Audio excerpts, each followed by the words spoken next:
إن هذا القرآن يهدي للتي هي أقوم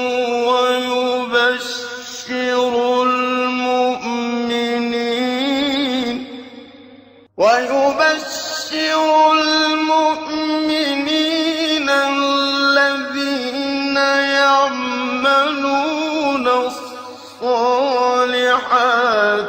أن لهم أجرا كبيرا. بسم اللہ الرحمن الرحیم. الحمد للہ رب العالمین وبہ نستعین وصلی اللہ وسلم علی سید الانبیاء والمرسلین وعلی آلہ واصحابہ اجمعین ومن تبعہم بإحسان الی یوم الدین. اما بعد، سلسلہ تفسیر کی یہ نشست نمبر 154 ہے، اور اس نشست میں انشاءاللہ سورۃ الحج کی آیت نمبر 40 کی تفسیر ہوگی.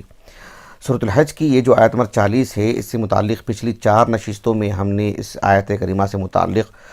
بہت ساری باتیں آپ کے سامنے رکھی ہیں. آج کی اس نشست میں جو بات ہم آپ کے سامنے ذکر کرنے جا رہے ہیں، اس سلسلے میں پہلے آیت کریمہ آپ سماعت فرمائیں، پھر میں آپ کو بتاؤں گا انشاءاللہ تعالی. اللہ رب العالمین نے ارشاد فرمایا، وَلَوْلَا دَفْعُ اللَّهِ النَّاسَ بَعْضَهُمْ بِبَعْضٍ لَهُدِّمَتْ صَوَامِعُ وَبِيَعٌ وَصَلَوَاتٌ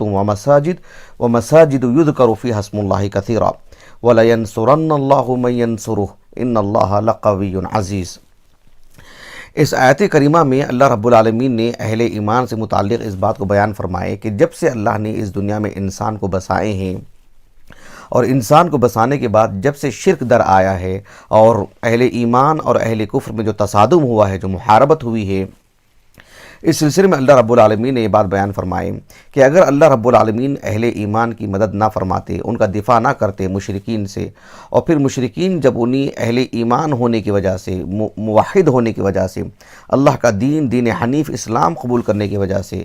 صرف اس بنیاد پر ان کو جو اذیت دیتے ہیں، تکلیف دیتے ہیں، ستاتے ہیں، انہیں بے گھر کرتے ہیں، ان کے سامان کو جو ہے لوٹ لیتے ہیں، اور پھر جو ہے ذہنی طور پر انہیں تکلیف دیتے ہیں، بدنی طور پر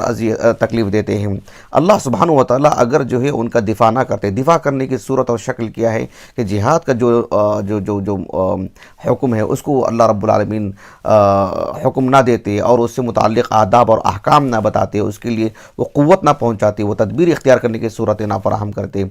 تو پھر اہل ایمان کو اللہ سبحانہ و تعالیٰ جو یہ سب چیزیں نہ کرتے تو کفار کبھی کی جو ہے انہیں ختم کر دیتے، اور اللہ سبحانہ و تعالیٰ کی عبادت کے لیے جو مخصوص جگہیں متعین ہوئی ہیں ان کو یہ جو ہے توڑ دیتے، ختم کر دیتے، منہدم کر دیتے. تو اللہ رب العالمین نے اسی وجہ سے اس بات کو بیان فرمائے کہ وَلَوْلَا دَفْعُ اللَّهِ النَّاسَ بَعْضَهُمْ بِبَعْضٍ لَهُدِّمَتْ.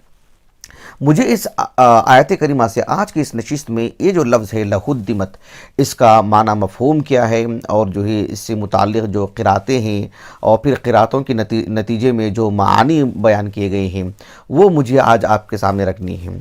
تو سب سے پہلے ہم اس کا لفظی معنی معلوم کرتے ہیں لغوی اعتبار سے. ہدم عربی زبان میں ہدم الہاء والدال والمیم، اس کا معنی بتاتے ہوئے احمد بن فارس رحمہ اللہ نے کہا کہ اصل يدل على حط بناء. بنیادی طور پر اس کا جو معنی ہے وہ یہ کہ یعنی اس کا جو اصل ہے وہ یہ ہے کہ جو ہے ایک عمارت کا ڈھا دیا جانا، ایک عمارت کا منہدم ہو جانا، ایک جو چاہے وہ گھر ہو، چاہے وہ محل ہو، کوئی بھی ایک عمارت ہو، وہ جو ہے مطلب یا تو وہ منہدم ہو جائے یا خراب، عربی زبان کے اعتبار، عربی زبان کا جو لفظ ہے خراب ان کے معنی میں یعنی بالکل ہی کھنڈر بن جائے، یہ اس کا بنیادی طور پر معنی ہے. پھر اسی پر قیاس کرتے ہوئے متعدد معنی بتائے گئے ہیں. مثلا عربی زبان میں کہتے ہیں الہدم ما تہدم، یعنی جو بھی چیز خراب ہو جائے، ڈھا دی جائے، منہدم ہو جائے، اصل شکل میں بگاڑ آ جائے، فاسد ہو جائے، یعنی ما تہدم، جو بھی جو ہے اس چیز جو ہے مطلب اصل سے جو ہے یعنی متغیر ہو جائے، وہ عربی زبان میں الہدم کا معنی آتا ہے. عربی زبان میں جب کہتے ہیں الہدم، اس کی جمع آتی ہے اہدام، تو اس کا معنی آتا ہے الثوب البالی، پرانا کپڑا، یعنی استعمال شدہ کپڑا جو بالکل ہی یعنی پرانا ہو چکا ہے، قدیم ہو چکا ہے، وغیرہ وغیرہ. عربی زبان میں جب کہتے ہیں دماؤہم ہدم کا مطلب یہ ہوتا ہے کہ ای ہدرن، یعنی ان کا خون رائگاں چلا گیا. مطلب کیا ہے؟ مطلب یہ ہے کہ ہدمن کا مطلب ہے کہ ہدرن، یعنی اب اس کی کوئی قیمت نہیں ہے، اب اس کا حصول کا کوئی ذریعہ نہیں ہے. جو قاتل ہے، قاتل کی گرفت نہیں ہو پائی ہے، اس کا مواخذہ نہیں ہوا ہے، قصاص نہیں ہوا ہے. جو مقتول ہے اس کا خون بہرحال جو ہے ہدمن یعنی ہدرن کے معنی میں رائگاں ہو چکا ہے. اس سلسلے میں وہ حدیث بھی ہے، جو حدیث تو بہت طویل ہے، کعب ابن مالک رضی اللہ عنہ سے مروی ہے،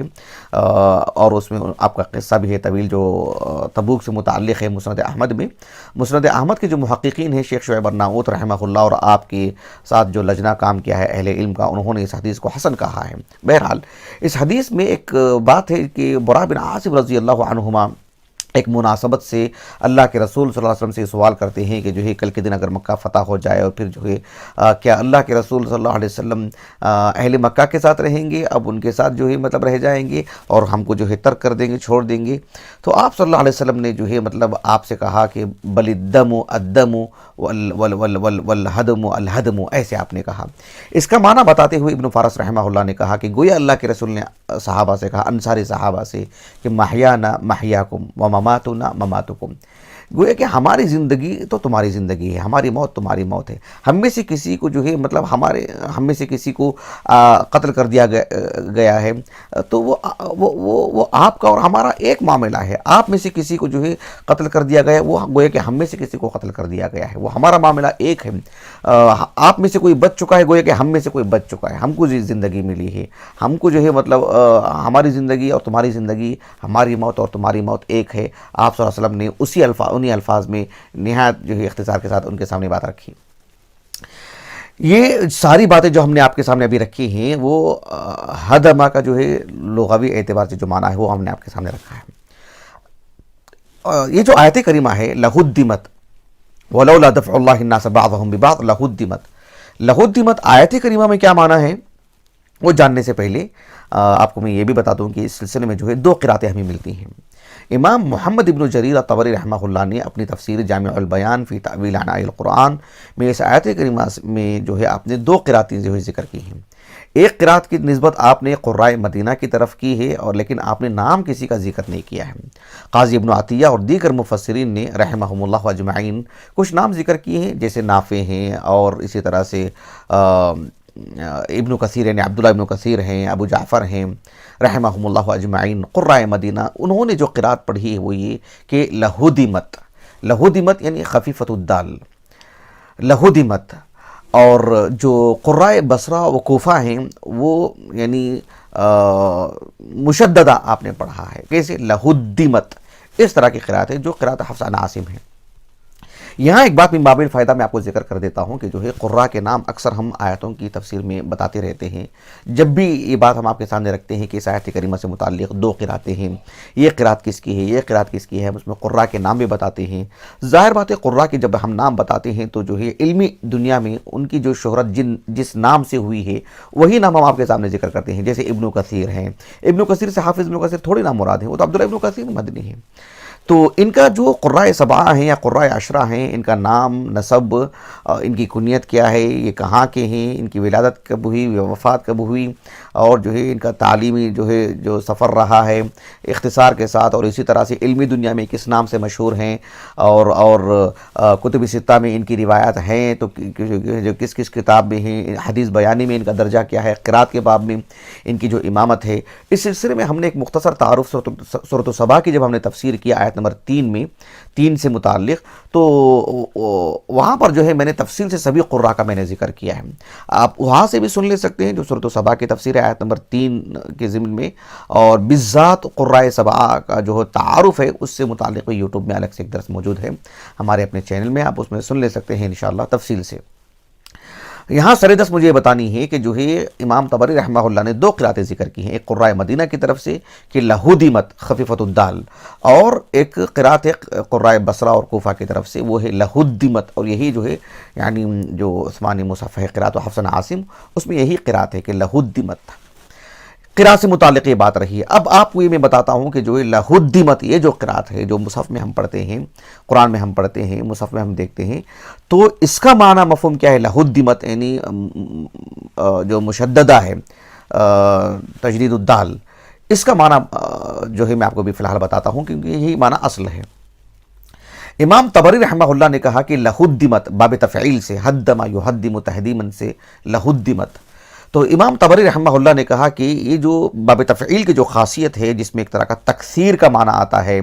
تکرار کا معنی آتا ہے، تو آپ نے تکرار کا معنی ذکر کیا اور کہا کہ جو ہے اس آیت کریمہ کا معنی یہ ہے کہ تکرار الحدم فیہا مرتن بعد مرتن، یعنی اللہ نے ایسا کیوں فرمایا کہ لہدمت، مطلب یہ ہے کہ جو ہے مطلب آدم علیہ السلام کے بعد تقریباً ایک زمانے تک جو شرک نہیں تھا، جب نوح علیہ السلام سے قبل جب یہ شرک در آیا اور اس کے لیے نوح علیہ السلام کو بھیجا گیا، اور پھر اہل ایمان اور جو ہے کفار میں جو تصادم شروع سے جو رہا ہے، اور انہوں نے اللہ سبحانہ و تعالیٰ کی کے نام پر بنائی گئی جو عبادت خانے ہیں، ان کو یہ جو ان کا منہدم کرنے کا جو انہدام کا جو معاملہ رہا ہے، جو انہوں نے ہدم کا جو معاملہ روا رکھا ہے، یہ جو ہے ہر زمانے میں رہا ہے، آج بھی رہا ہے، اس سے پہلے بھی رہا ہے، اس سے پہلے بھی رہا ہے، اس سے پہلے بھی رہا ہے، چونکہ اس کے اندر ایک طرح کی تکرار رہی ہے، اس وجہ سے اللہ رب العالمین نے باب تفعیل سے اس بات کو ذکر فرمایا کہ لہدمت، کہا کہ تکرار الحدم فیہا مرتن بعد مرتن، یعنی ایک بعد دیگر ہے، ہر 2 دن کے بعد انہوں نے کہیں نہ کہیں اللہ سبحانہ و تعالیٰ کے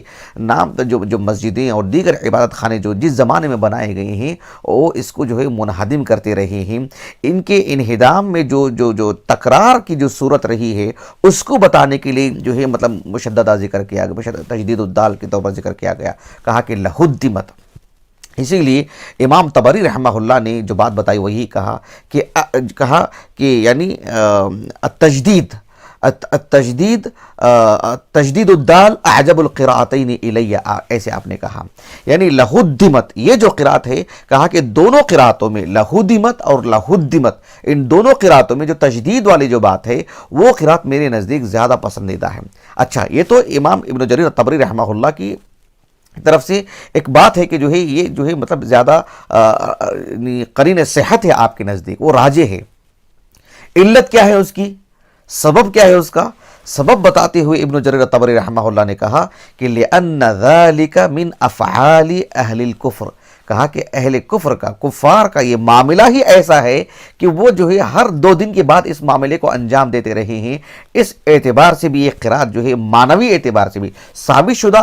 استنادی طور پر دیکھیں گے تب بھی لہدمت یہ جو ہے قرین صحت ہے، اور معنی مفہوم کے اعتبار سے بھی کہا کہ جو ہے یہی قرات زیادہ درست ہے، کہا کہ لہدمت۔ قاضی ابن عطیہ رحمہ اللہ نے ایک زائد بات کہی، قاضی ابن عطیہ رحمہ اللہ نے کہا کہ اللہ سبحانہ و تعالیٰ نے کہا کہ لہدمت، کہا کہ یہ قرات یعنی معنوی اعتبار سے بھی بہت درست ہے، لیکن اس میں صرف تکثیر کا معنی نہیں آتا ہے، صرف تکرار کا معنی ہی نہیں آتا ہے، تکرار کے ساتھ ساتھ کثرت بھی، یعنی ایک تو یہ ہر زمانے میں کرتے رہے ہیں اور کثرت سے کرتے رہے ہیں، دونوں چیزیں اس کے اندر آ جاتی ہیں، تکرار اور کثرت دونوں چیزیں۔ جیسے کہ ابو حیان رحمہ اللہ نے بھی البحر المحیط میں کہا کہ اللہ رب العالمین نے چونکہ کفار کا دنیا بھر میں جو معاملہ رہا ہے، ایک تو جو ہے مسلسل رہا ہے اور اتنی کثرت سے رہا ہے کہ اسی مناسبت سے اللہ رب العالمین نے فرمایا کہ وَلَوْلَا دَفْعُ اللَّهِ النَّاسَ بَعْضَهُمْ بِبَعْضٍ لَهُدِّمَتْ، کثرت بتانے کے لیے، تکرار بھی بتانے کے لیے اور کثرت بھی بتانے کے لیے، کثرت بتانے کے لیے بھی یہ بات آتی ہے۔ مثلا آپ دیکھو قاضی ابن عطیہ رحمہ اللہ نے قرآن سے چند مثالیں بھی دی ہیں۔ اب غور کیجئے کہ سورۃ النساء میں اللہ رب العالمین نے ایک مقام پر فرمایا اینما تکونوا یدرککم الموت ولو کنتم فی بروج مشیدہ، مشیدہ یعنی مضبوطی کے معنی میں، مضبوطی کے معنی میں، بروج یہ جو قلعے ہوتے ہیں، یہ اللہ سبحانہ و تعالیٰ نے بروج یعنی گویا کہ جمع کا صیغہ استعمال فرمایا نا، اس اعتبار سے دیکھو مشیدہ یعنی جب جمع ہے تو کئی قلعے ہیں نا، تو اس کے اعتبار سے جو ہے مشیدہ ہے۔ اللہ تعالیٰ نے فرمایا کہ اینما تکونوا یدرککم الموت ولو کنتم فی بروج مشیدہ، جبکہ آپ سورۃ الحج میں دیکھو، آپ سورۃ الحج کی فی الحال ہم آیت نمبر 40 کی تفسیر کر رہے ہیں، میں سمجھتا ہوں 1-2 آیتوں کے بعد یعنی 40 پر 2 یا 40 پر 3 آیت نمبر رہے گی، اس کا آیت نمبر رہے گا۔ اللہ تعالیٰ نے فرمایا فَكَأَيٍّ مِّن قَرْيَةٍ أَهْلَكْنَاهَا وَهِيَ ظَالِمَةٌ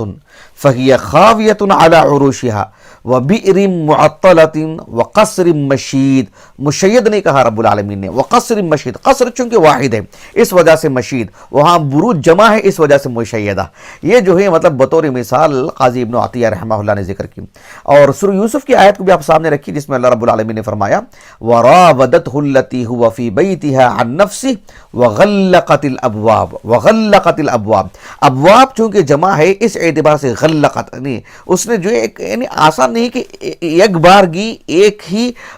مرحلے میں ایک ہی مرتبہ میں پورے دروازے بند کر دیے جائیں، چونکہ دروازوں کی کثرت ہے اس وجہ سے باب تفعیل سے ذکر کیا گیا کہ وراودته التي هو في بيتها عن نفسه وغلقت الابواب، تو ابواب کے اعتبار سے غلقت کے کافی لایا گیا۔ اور سورۃ الصاد کی وہ آیت کریمہ جس میں اللہ رب العالمین نے فرمایا جنات عدن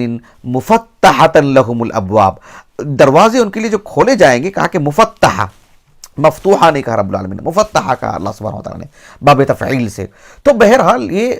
باب تفعیل میں ایک طرح کی تکرار اور کثرت اس کا سب جو ہے مطلب معنی آتا ہے۔ اللہ رب العالمین نے فرمایا وَلَوْلَا دَفْعُ اللَّهِ النَّاسَ بَعْضَهُمْ بِبَعْضٍ لَهُدِّمَتْ، دو باتیں ہم نے آپ کے سامنے رکھی ہیں، ایک بات تو تکرار کا معنی لہدمت میں آتا ہے، اور دوسرا جو ہے تکثیر کا معنی آتا ہے، کثرت کا معنی آتا ہے۔ ایک تیسری بات جو ابن عاشور نے کہی رحمہ اللہ وہ بھی قابل غور ہے، آپ نے تکرار اور کثرت کا جو معنی ہے ان دو معنوں کے علاوہ ایک تیسرا معنی آپ نے ذکر کیا، وہ ہے مبالغہ کے لیے۔ آپ نے کہا کہ یہاں مبالغہ مقصود ہے، یہاں مقصود صرف تکرار نہیں ہے، یہاں مقصود صرف کثرت نہیں ہے، یہاں مقصود مبالغہ ہے۔ مقصود کیا ہے بتانے کا، آپ کا بتانے کا مقصود کیا ہے؟ اللہ رب العالمین نے فرمایا کہ لہدمت، یعنی اللہ رب العالمین اگر اہل ایمان کا کفار سے دفاع نہ کرتے، ان کو قوت نہ پہنچاتے اور انہیں جہاد کا حکم نہ دیتے، تو کیا ہوتا کہ عبادت خانے جو ہے نا یہ اس طرح سے منہدم کر دیتے، ایسے مطلب ختم کر دیتے گویا کہ اس جگہ میں کوئی جگہ ہے ہی نہیں، اب وہاں پر جو ہے مطلب غیر اللہ کی عبادت کا کوئی ذریعہ بن چکا ہے، وہ اس کو بنا دیا گیا ہے، ایسے معلوم ہوتا ہے کہ کوئی علامت ہے ہی نہیں، اب نشانی ہے ہی نہیں، اب سبحان اللہ العظیم۔ دنیاوی اعتبار سے ہماری جو ہے مطلب کہیں بھی آپ دیکھ لے سکتے ہیں، ہمارے جو ہے آس پاس بھی آپ جو ہے اس کا کبھی مشاہدہ ہو، تاریخی اعتبار سے آپ کے سامنے کوئی بات ہو تو آپ معلوم کر لے سکتے ہیں کہ جو ہے ایک چیز ہوتی ہے وہاں پر اللہ رب العالمین کی عبادت کا ایک ذریعہ ہوتا ہے،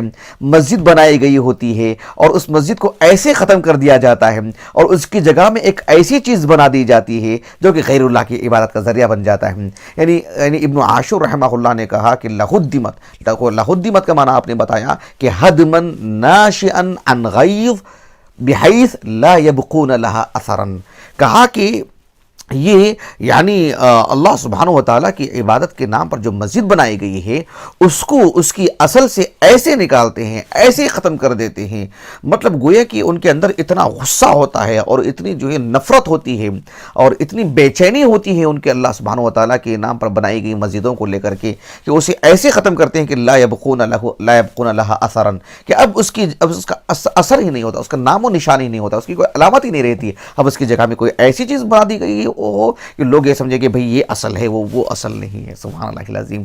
آپ جو ہے مطلب دنیاوی اعتبار سے کہیں بھی ایسی تاریخی اعتبار سے ایسے حالات کو سامنے رکھ کر کے اس کا جائزہ لے سکتے ہیں۔ میں نے بہت ہی اشارے اور کنایے میں بڑے یہ بات آپ کے سامنے رکھی ہے، جو حالات سے باخبر ہیں وہ اچھی طرح ان باتوں سے واقف ہو سکتے ہیں۔ بہرحال یہ جو آیت کریمہ ہے اللہ رب العالمین نے فرمایا وَلَوْلَا دَفْعُ اللَّهِ النَّاسَ بَعْضَهُمْ بِبَعْضٍ لَهُدِّمَتْ۔ اب رہا مسئلہ یہ جو